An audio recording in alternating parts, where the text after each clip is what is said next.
Topper is a classic comedy from 1937 about rich, fun-loving couple of socialites George and Marion Kerby, played by Constance Bennett and Cary before he'd become one of Hollywood's biggest names. The Kerbys are one of the most charming and carefree couples ever put on the silver screen. I'm still your little angel, aren't I, honey? Oh, stop it. Well, aren't I? Of course you are. But don't say, aren't I? Okay, pet. Ain't I? They spend all their time going from one high society party to another, and making brief appearances at meetings that they can barely be bothered to take seriously. Then it's back to driving recklessly from one party to another. So this is how one starts getting a night's rest? My pet, resting's the sort of thing you've got to work up to gradually. Oh, excuse me. It's very dangerous to rest all of a sudden. However, their playful natures and dangerous driving habits eventually get the better of them. They crash their car and suddenly find themselves looking a little see-through. Worse yet, they're stuck in a state of limbo because they've never done any good or bad deeds, so they're stuck in the land of the living as ghosts until they can pull off a good deed. What do you suppose is the conventional thing to do now? I don't know. We've never been conventional. It just so happens that the man who manages the bank that George serves on the board of directors for is Cosmo Topper, played by Roland Young. Do you realize that most men don't get chased out of the water like trained seals? Most men can dawdle in their shower. They can... You are not most men, sir. Why can't I be most men? Because you are Mr. Topper, sir. And Mrs. Topper insists. It's 4 minutes past 7. We dress now. We dress now.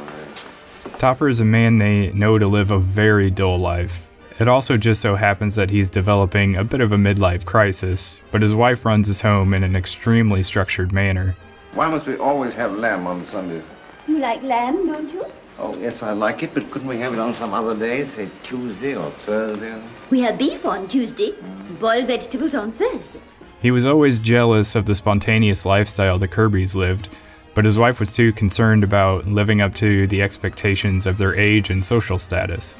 Tara, life is so very short, and we get so very little out of it. Don't you realize we're middle-aged? Yes, but why should we be middle-aged? After all, we're not so very much older than the Kerbys were. And look how carefree they were, how full of life.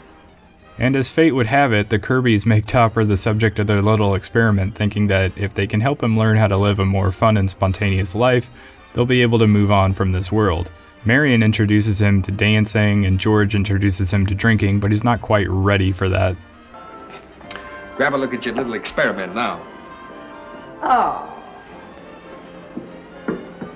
We're really not being very fair to him. I don't think he knows how to drink. Oh, well, he only had a couple of glasses of wine. Yes, but I don't think he's ever had a drink in his life.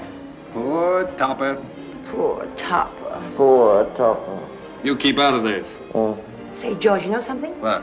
I think fate sent him to us. Yeah, well, I think we ought to send him right back. Oh, no. He looks like our last chance at a good deed. That's how he looks to you. Well, look at him. His whole soul is crying out for self-expression. Is that the way a soul looks when it's crying out for self-expression? Maybe. Maybe Topper's soul. Anyway, all he needs is a little encouragement from us. Yes. This film is full of clever writing and strong comedic performances and surprisingly effective special effects for the time, considering the ghostly Kerbys can disappear and reappear at will. Dematerializing. Watch, it works like a zipper. Zip! In fact, a lot of the humor later in the film comes from Topper having to interact in public with the invisible Kerbys. Just explaining something to a friend of mine. Is it my fault that there's no one here?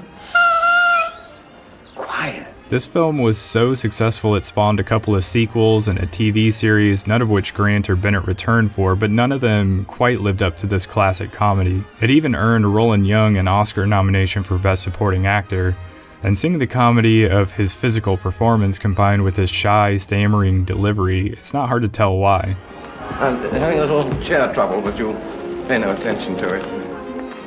If you enjoy classic Hollywood screwball comedies, Topper is one you shouldn't miss.